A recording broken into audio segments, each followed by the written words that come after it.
home to a telephone that forgot how to ring. I could say you'll soon be back here. Hello. I'm making a Stromberg Carlson telephone from 1935. And this will be in the kitchen. And I've shown the kitchen already. But I'm continuing to make items for the walls, pictures, and other accessories. And I decided I would make a telephone. Now this telephone is very like the ones from the turn of the century, with the exception of having a receiver and speaker all on the same handle. And they made these until, I think, 1938. But it has that turn of the century look to it, and I really like that. And I think that the people that are going to occupy this dollhouse are solidly middle class, and so this would be the kind of phone most likely that they would have, if they even had a phone. I know when my father was growing up, he grew up during the Depression. They didn't have a telephone until after World War II, when he came back from Europe. And he was the one who installed a phone for his parents on their dairy farm.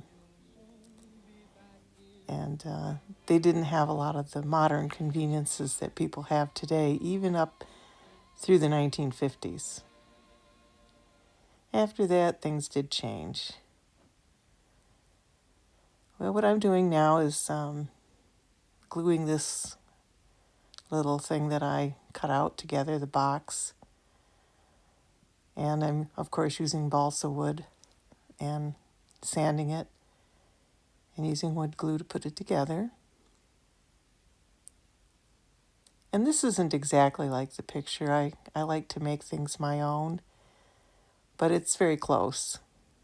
And I've seen a number of these phones on the internet, read a little bit about them. And a lot of these phones, the bigger ones, you could find them in train stations, not as pay phones, but as work phones. But they were also found in private homes as well. What I'm doing is just gluing the body of the phone together to make the box. And measure the top, mainly by just eyeballing it a little bit and cutting it.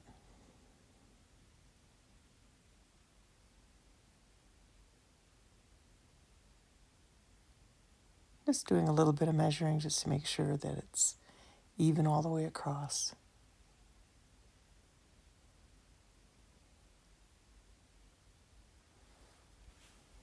This is quite an easy project and brings quick results.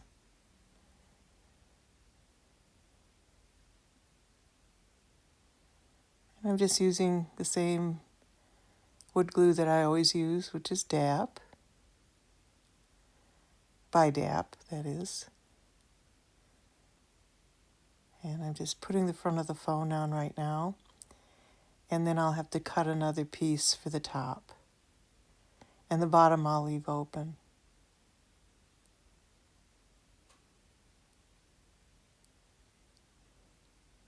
I'm just estimating what the size is going to be.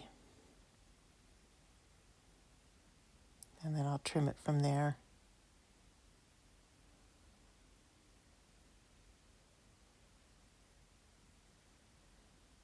Actually, this isn't the top. This is the little board that sticks out where you would put a pencil and a piece of paper for writing that comes out of the phone. So I'm making a little support for that. And I was just sanding the edge of it so that it could sit on an angle. And this is just square dowel, and it's also balsa wood. And I'll just glue this together as a support. And then there'll also be a little piece of the same dowel on the end so that you can put a pad of paper or a pencil. They would have had that for writing.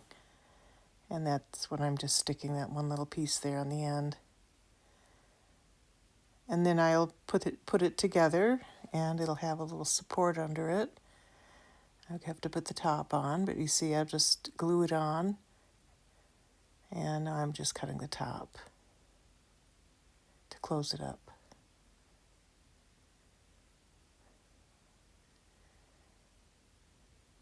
Just have to move that lamp out of the way. I made another lamp, and it was just sitting on the edge, so I thought, well, I better move it.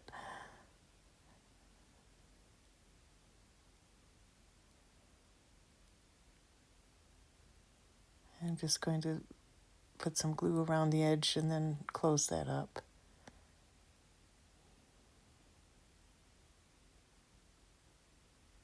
And then I'll sand all of this when it's dry to make sure all the edges are flush. And now I'm going to glue that on with a little support under it. And that's just another little piece of that wooden dowel.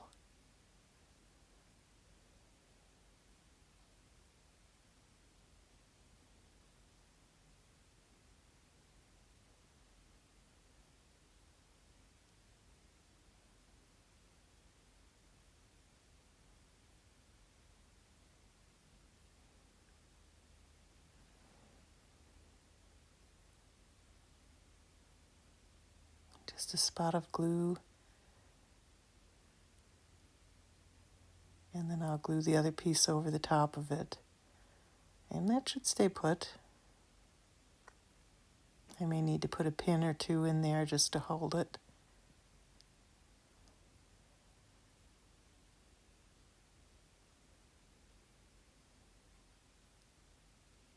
And these are very fine pins, so there won't be any holes once it's painted. Here's a picture of the phone again, just for reference.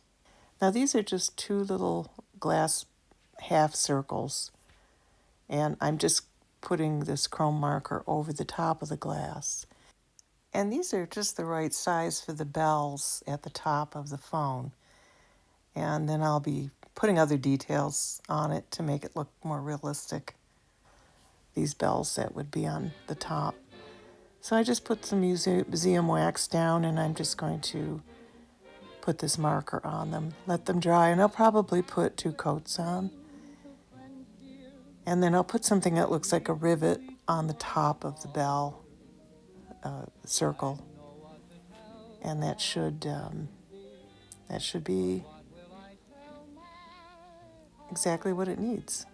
And then it'll have a little piece of metal brass connecting them. Well, that's all dry now, and I'm just going to sand it.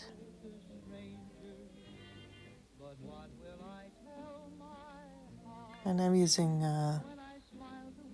extra fine sandpaper here for this. I think it's 1500.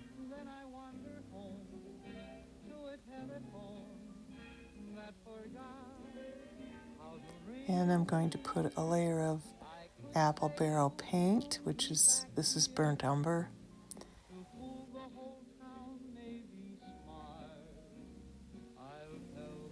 And then I'll sand it in between layers.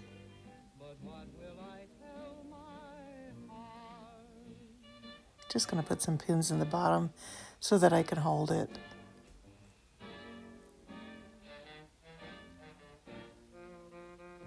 Without getting too much paint on my hands. I don't mind getting a little bit of paint here and there, but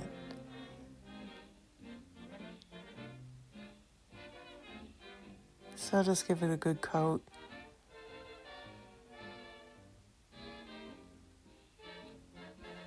By the way, the background music, which there isn't a lot of it in this video, is from 1932 to 1936. And they're off 78 records.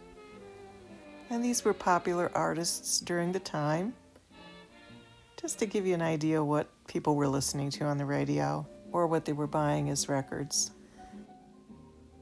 By the way, I occasionally see old phones like this in barns around where I live. Sometimes we find them in attics of houses that are being cleaned out. And they're really quite large, these phones. They're very different than what we're used to now, that's for certain. Now I made a little handle. You'll see there's a little bent piece of brass there. I'm not actually going to use that piece, it's too small.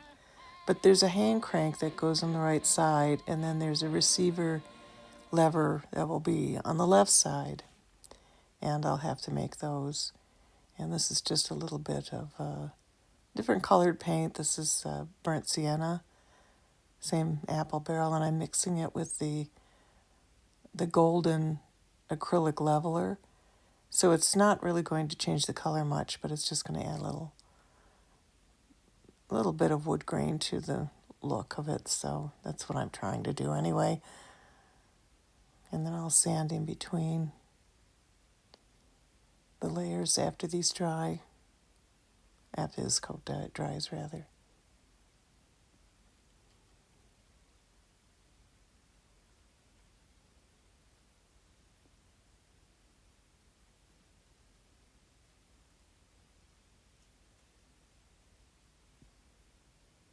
When I was growing up, we had a party line, and that just shows you how old I am.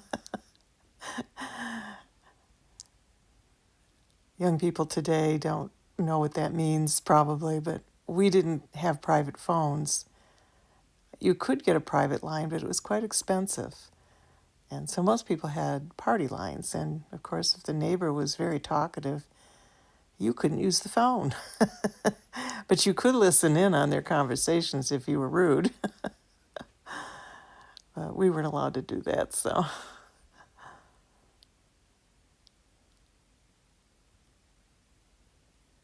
And this is a antique wax from Waverly, and I'm just going to brush it over the whole outside, and then I wipe it off, and it'll give it a little more depth.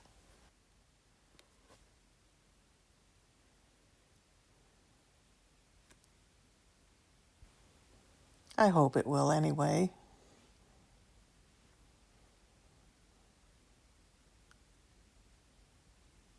I've had this for quite a while. I've used it. It's 2/3 gone, so at some point I'll have to buy another bottle of it. It does come, I think, in different shades. There's a kind of gray, dark gray one that you can buy, I think, too.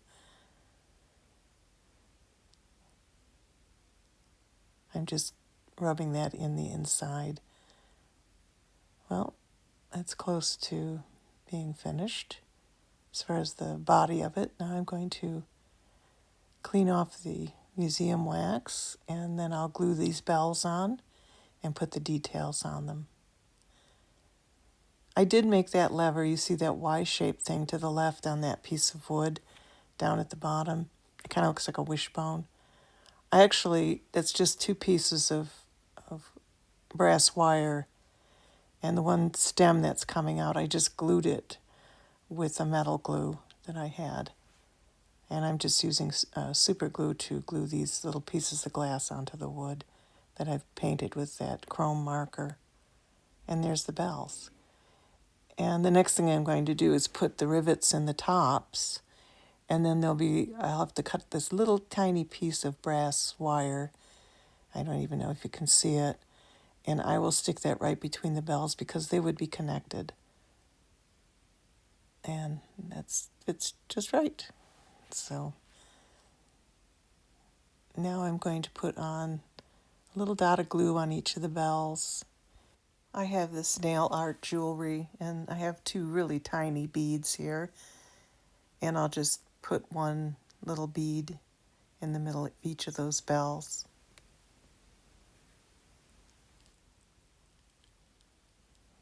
And that's the bell for the telephone. The ringer. Okay, we're getting there. You can see where it's going. That's the hand crank, and I'm going to cut it different. There's the one I ended up cutting. And I'm just going to dip the end of it into paint, and I'll do that several times for the handle to make it look like it's a coated handle. So I'm just going to do it once, let it dry, do it again, and then probably a third time. And then I'll end up painting it black. But I'll just put that there to dry. I know it's kind of hard to see. I just put a piece of museum wax down, and I'll just stick it in there and let it dry.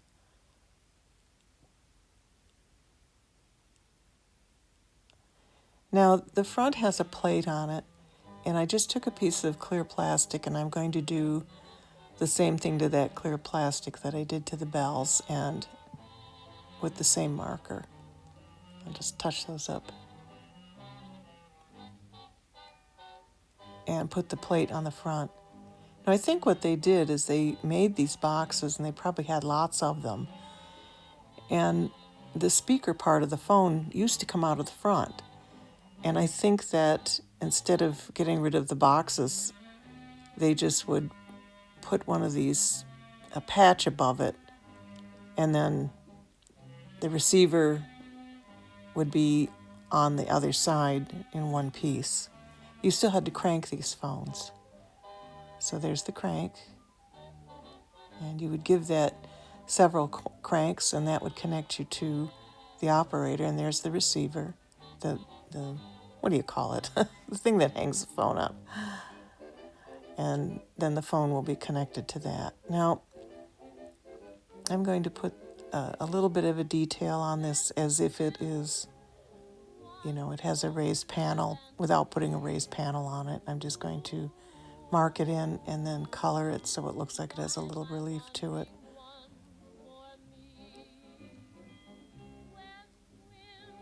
And just give it the impression of having a raised panel. And then I'll just use some marker and some ink tense pencils. And I've mentioned these before. I use these quite a bit. And I'll use a couple of light colors. One is tan and the other is a little sort of a grayish white. It's almost white but not quite white. And that just gives it a little look of having a panel without actually putting a panel on it. And this I'll just cut down. Now it's dry. And I'm giving that crank a last coat of black paint. Make it look like it has a coated handle on it. There. And I put 2 rivets on the left side, which is a sort of indication that it's a box that opens up with hinges. And there's that plate that would cover the hole that would be there for the thing that you would speak into for the older phones. And 4 more rivets. And I'm just using marker to put them in, and then I'll go over it with a little gold just to make it look like it has some relief.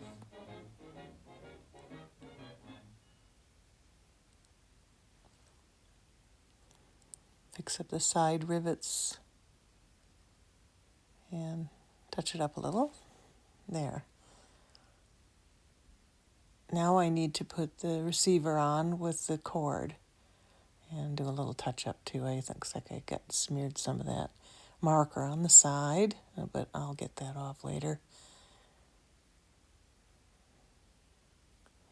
Now I'm taking a piece of balsa wood and cutting out the receiver in that it's flat, but I'm going to actually use epoxy sculpt to mold around it because I want to make sure I get this thing the right size. And I had to measure the side of the doll's head. I don't have that in here to make sure that it was the right scale. And this is epoxy sculpt. It's just that 2-part epoxy clay that you can buy on Amazon. And I really like this stuff. It's great for modeling. And if you mix it properly, 1-to-1 ratio, it's very hard when it dries. It needs about 48 hours to completely cure. You can start working with it within 10 or 12 hours, though, if you really want to. These are the round parts that go on the end. And I'm just trying to roll them. Sometimes it gets a little sticky, so you have to work with it. It's water soluble so that you can use water to smooth it out. And I'm just wrapping this epoxy sculpt around the receiver. And then after this is cured, I'll give it a little sand and then I'll paint it black. So that's the handle.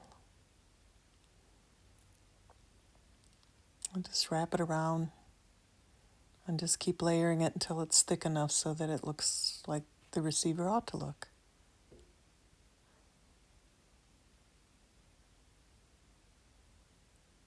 You have about an hour to work with epoxy sculpt, so there's enough lead time to finish these little things.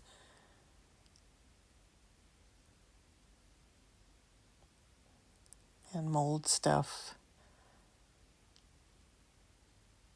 Once you get used to using this, then it becomes quite a nice tool.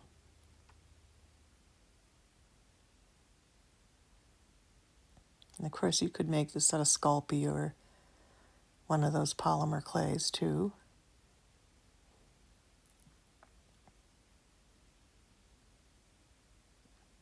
I hate to just fire up my stove though.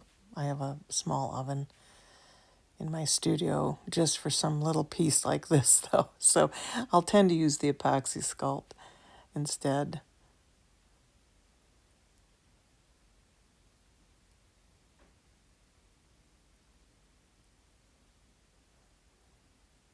Unless I have several things I want to do at the same time, I'll use the epoxy sculpt instead. So, but as I said, if you have Fimo or Sculpey or one of those clays, you can use that. You could use paper clay, whatever you're comfortable with. Okay, we're getting there, and I just have to smooth it out, and then I'll let it dry overnight. And as I said, I'll sand it, just put some details in, just using my X-Acto knife. I often use my X-Acto knife to carve this stuff and mold it. I put a little bit of water on the surface, and I'm just rubbing the receiver over it to flatten it out. That's all I'm doing there. There, it's just about done. And just give it a couple more rubs, flatten out some of the areas. And then I will put a little hole at the bottom, one end, so that I can put a cord. I have some nylon cord that I'll use as the receiver cord. Just stick a pin in there and open up a hole.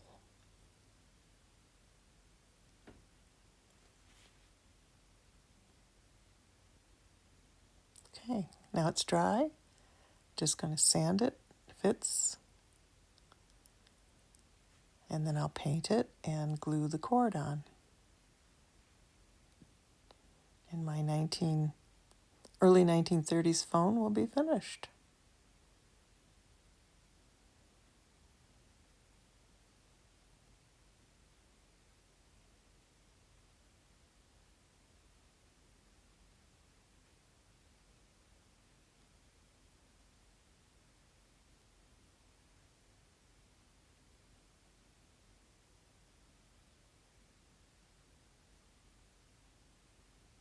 Just going to get off any rough edges.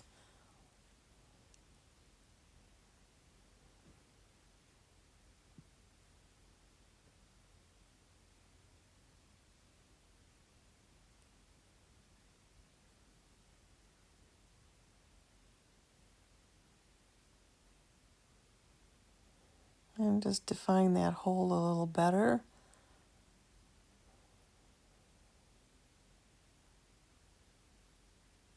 And that will work. And this is just some nylon cord that I have.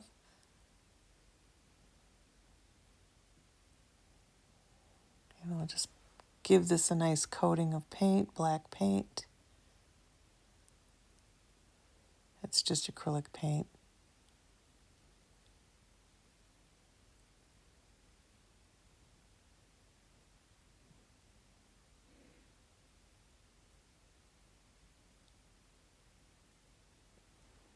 There.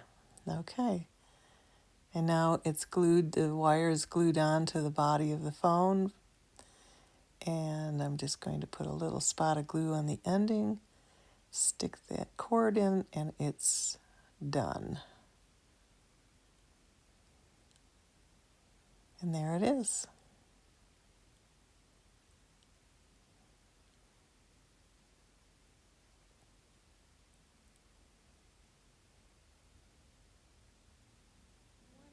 And that should stay. And I'll hang that in my little kitchen. Well, thank you so much for watching. Please like and subscribe. It means a lot to me. Kind of keeps me going. And I will see you next week with another video. Bye-bye. I'll tell them you'll soon be back, dear. But what will I tell my